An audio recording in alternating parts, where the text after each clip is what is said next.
নমস্কার। কবি সুকান্ত ভট্টাচার্যের দেশলাই কাঠি।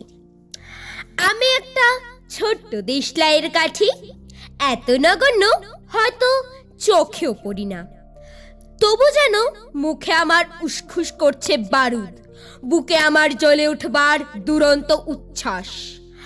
আমি একটা দেশলাইয়ের কাঠি। মনে আছে সেদিন হুলস্থুল বেঁধেছিল, ঘরের কোণে জ্বলে উঠেছিল আগুন, আমাকে অবজ্ঞা ভরে না নিভিয়ে ছুঁড়ে ফেলায়।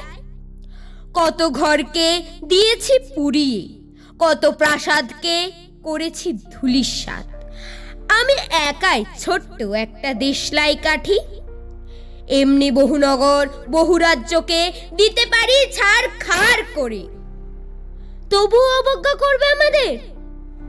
মনে নেই সেদিন আমরা সবাই জ্বলে উঠেছিলাম একই বাক্সে, চমকে উঠেছিলে। আমরা শুনেছিলাম তোমাদের বিবর্ণ মুখের আর্তনাদ।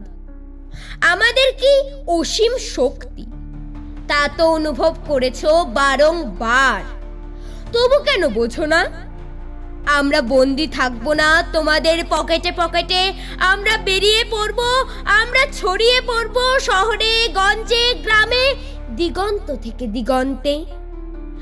আমরা বারবার জ্বলি নিতান্ত অবহেলায়, তা তো তোমরা জানোই, কিন্তু তোমরা জানো না কবে আমরা জ্বলে উঠবো সবাই শেষবারের মতো।